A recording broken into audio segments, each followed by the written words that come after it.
Y si te dijera que algunos de los mejores trucos para gestionar nuestra mente hoy, en pleno siglo XXI, no vienen de un gurú de moda, sino de pensadores de hace 400 años, vamos a sumergirnos en una sabiduría antigua que sorprendentemente sigue siendo una herramienta potentísima. Fíjate bien en esta imagen. Es bastante brutal, ¿verdad? Un par de perros ahí rompiéndose los dientes contra una maza.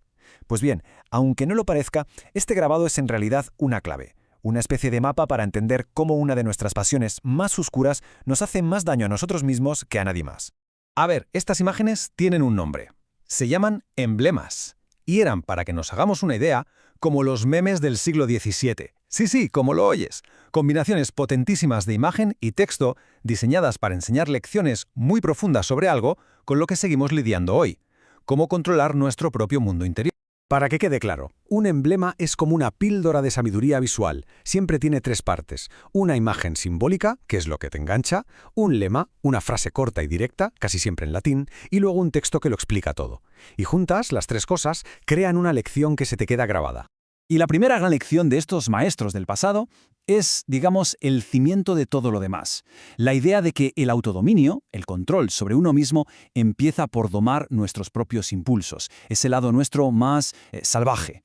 Aquí, el filósofo Juan Baños de Velasco nos propone una analogía que es fascinante. Nos compara, nada menos, que con un caballo. Un caballo sin domar es torpe, no sirve para mucho, pero una vez que se le doma, se convierte en un animal elegante, útil, increíble.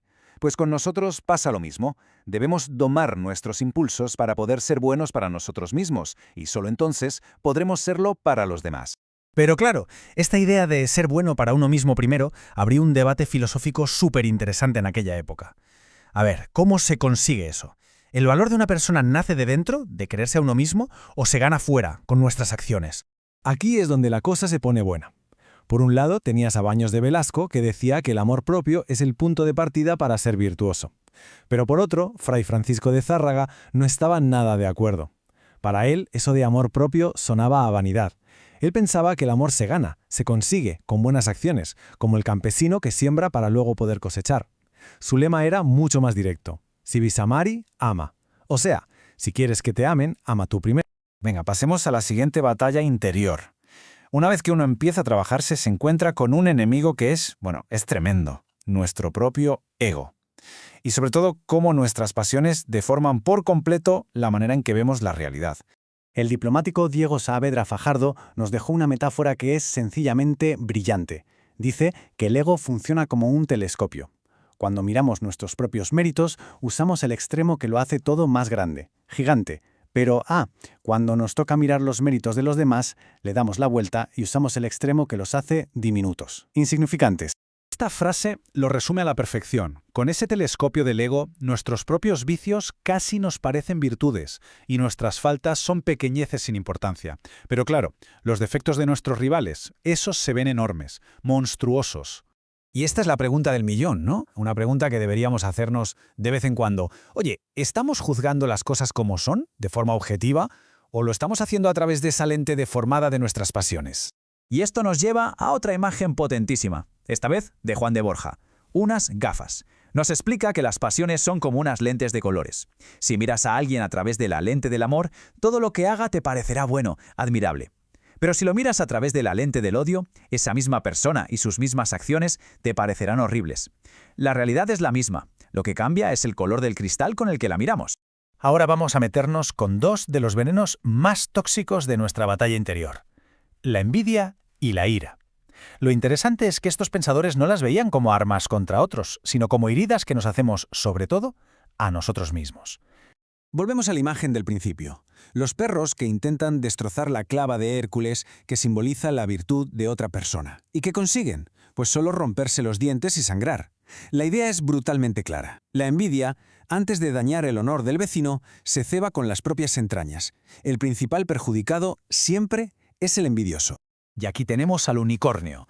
Saavedra Fajardo nos dice que la naturaleza fue muy sabia al ponerle su arma, el cuerno, justo delante de los ojos. ¿Para qué? Pues para que nunca se olvide del peligro que lleva consigo. Es un recordatorio constante de que la ira es un arma que siempre está a la vista y que puede causar un daño terrible si nos dejamos llevar. Y para ilustrar hasta dónde puede llegar la ira sin control, sobre todo en alguien con poder, nos cuentan la historia del rey persa Cambises. Es una advertencia tremenda sobre lo que pasa cuando un líder es incapaz de dominar su propia furia. La historia es escalofriante. Su consejero de confianza, Praspes, le dijo con todo el respeto que quizás bebía demasiado vino. Cambises, para demostrarle que el vino no afectaba a su pulso, se enfureció.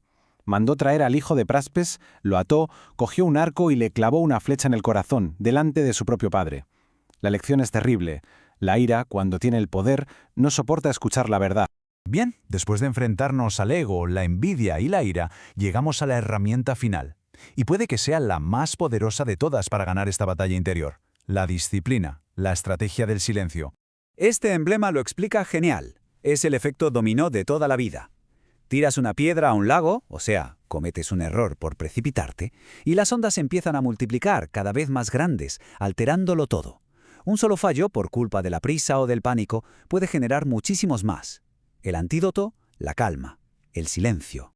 Y ojo que esta idea no es solo del siglo XVII. Siglos más tarde, Winston Churchill la clavó con esta frase: el silencio no es no tener nada que decir, el silencio es control. Es ese espacio que nos damos para pensar antes de actuar, para meditar antes de hablar, y así evitamos convertirnos en esclavos de nuestras propias palabras. Por lo tanto, el punto clave aquí es entender el silencio no como algo pasivo, sino como una fortaleza estratégica.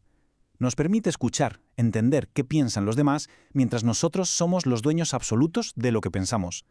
Y nos permite, sobre todo, elegir el momento perfecto para hablar y que nuestras palabras tengan el máximo impacto. Y como última advertencia, el mito de Tántalo. A este hombre le invitaron a la mesa de los dioses, imagínate, pero no supo guardar sus secretos. Su castigo: eterno. Tener el agua y la comida al alcance de la mano, casi rozándolas, pero sin poder cogerlas nunca. ¿Y cuál fue su gran crimen? Hablar de más. Por no saber cuándo había que callar, perdió aquello que prácticamente ya tenía.